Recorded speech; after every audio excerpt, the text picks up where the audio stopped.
تو دین صرف رٹے کا نام نہیں، دین فکر اور عقلانیت کا نام ہے۔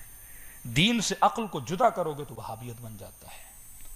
آج ہمارے ممبروں سے ایسی ایسی چیزیں پڑھی جائیں صرف واہ کے لیے، ایسے ایسے معجزے، من گھڑت معجزے پڑھے جائیں کہ صرف اس لیے کہ واہ ہو جائے۔ ایسے ایسے خطیبوں کو، ذاکروں کو بلایا جائے کہ بیک گراؤنڈ ہم نے چیک ہی نہیں کرنا، بس کیوں کہ انٹرنیٹ پہ اور میڈیا پہ اور یوٹیوب پہ اور ٹک ٹاک پہ اور انسٹاگرام پہ اس کی فالوونگ بہت زیادہ ہے۔ آج معیار فالوونگ بن گیا کہ بھائی یوٹیوب پہ کتنے سبسکرائبر ہیں، کہ مور دین 1 ملین سبسکرائبر ہیں۔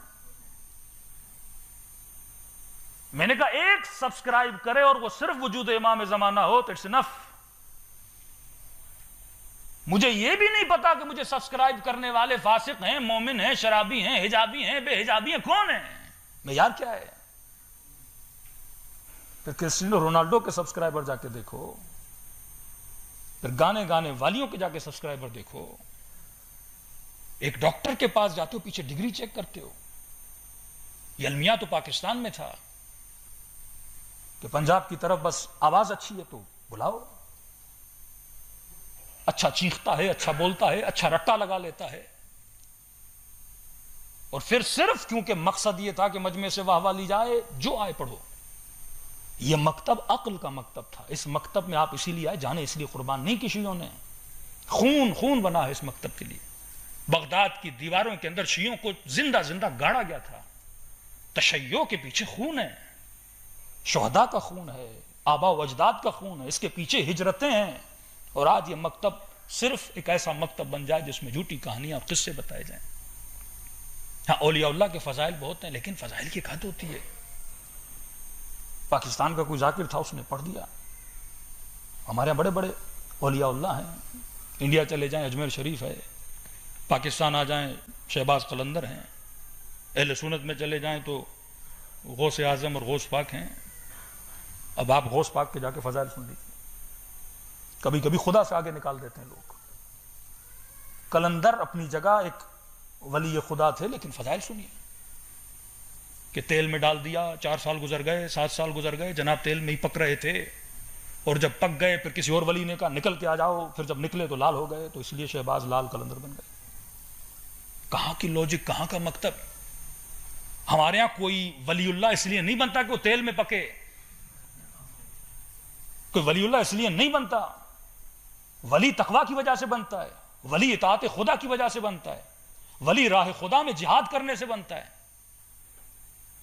فرمایا اشجع الناس من غلب ہوا، سب سے شجاعت ترین انسان وہ ہے جو اپنی ہوا و ہوس نفس پہ غلبہ پالے۔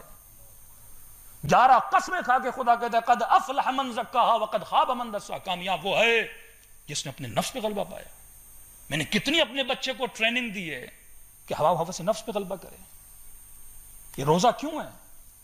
تاکہ اپنے نفس کی ہوا پہ غلبہ پا۔ وہ سارا نفس میرا افطار میں نکل کے باہر آ جاتا ہے، صبح سے شام تک محنت کرتا ہوں اور افطاری میں اس نفس کو اتنا موٹا کر دیتا ہوں۔ بچہ 7 سال کا ہو، سختی شروع، سختی اسی لیے نہیں کہ صرف اس پہ زبردستی سے روزہ رکھو، نہیں، اسے سمجھاؤ کہ میرے لال انسان کیوں ہے، یہ کل کا ٹاپک ہے، آج وقت بہت ہو چکا ہے۔ فرق انسان اور حیوان کیا ہے؟ اولئک کالحمار، وہ گدھے کی طرح اللہ کہتے ہیں۔ گدھا کیا ہے؟ گدھے کو سینس نہیں ہے کہ صحیح کیا ہے غلط کیا ہے، وہ کھاتا رہے گا کھاتا رہے گا کھاتا رہے گا۔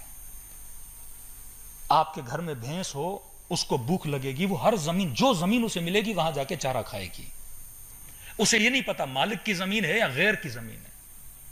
انسان کو خدا نے شعور دیا، جب کھائے تو دیکھ کے کھائے، اپنا کھا رہا ہوں یا غیر کا کھا رہا ہوں۔ آنکھیں اللہ نے دی یہ شعور ہو کہ کہاں دیکھنا ہے کہاں نہیں دیکھنا، شکم اللہ نے دی یہ شعور ہو کون سا لقمہ ڈالنا ہے کون سا۔ رسول فرماتے میری امت میں 2 گناہ کی وجہ سے اکثر لوگ جہنم میں جائیں گے، 2 گناہ کی وجہ سے جہنم بھری جائے گی میری امت سے جن کے اندر 2 گناہ ہوں گے۔ فرمایا کون سے گناہ؟ فرمایا ایک شکم کی وجہ سے، دوسرا لذت جنس شہوت کی وجہ سے، کہ پیٹ بھرنے کے لیے یہ نہیں دیکھے گا کس کا مال کھا رہا ہوں، کس کا غصب کر رہا ہوں، بھائی کا کھا لیا، بہن کا کھا لیا، مولا کا دیا کہ نہیں دیا، بزنس کر رہا ہوں اس میں حلال کیا ہے حرام کیا ہے، بس اس نے مال بنانا ہے شکم پرستی کی وجہ سے۔ دوسرا فرمایا لذت جنس کی وجہ سے، شہوت کی وجہ سے۔